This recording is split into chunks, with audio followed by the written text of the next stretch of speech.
ചിലരെങ്കിലും പറയുന്നത് കേട്ടിട്ടില്ലേ, പണ്ട് ഇതിലെ തേരാപാര നടന്ന ആളാണ് ഇപ്പൊ കണ്ടില്ലേ നമ്മളൊക്കെ തൊടുവഴിക്ക് പോകുന്ന പോലെയാണ് അവൻ അമേരിക്കയിൽ പോയിട്ട് വരുന്നത്. നമ്മുടെ കൂടെയുള്ള ആൾക്കാർ വളർന്ന് ഉയരുന്നത് കാണുമ്പോൾ ചെറിയൊരു അസ്വസ്ഥത.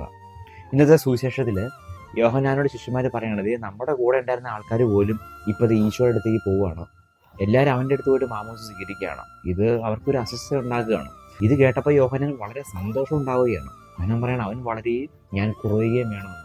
ഫാൻസ് കുറയുന്ന കേട്ടാൽ നമ്മളൊക്കെ എന്ത് പറയും, ഇത് അവൻ ഇന്നലെ വന്ന ആളാണ്, അവന് വലിയ പരിചയമൊന്നുമില്ല, അത് ഞാൻ വർഷങ്ങളായിട്ട് ഈ ഫീൽഡിലുള്ള ആളാണ്, എനിക്കാണ് ശരിക്കും മാമോദിസ കൊടുക്കാൻ അറിയുന്നത് എന്നൊക്കെ പറഞ്ഞ് തള്ളിവിട്ടേനെ.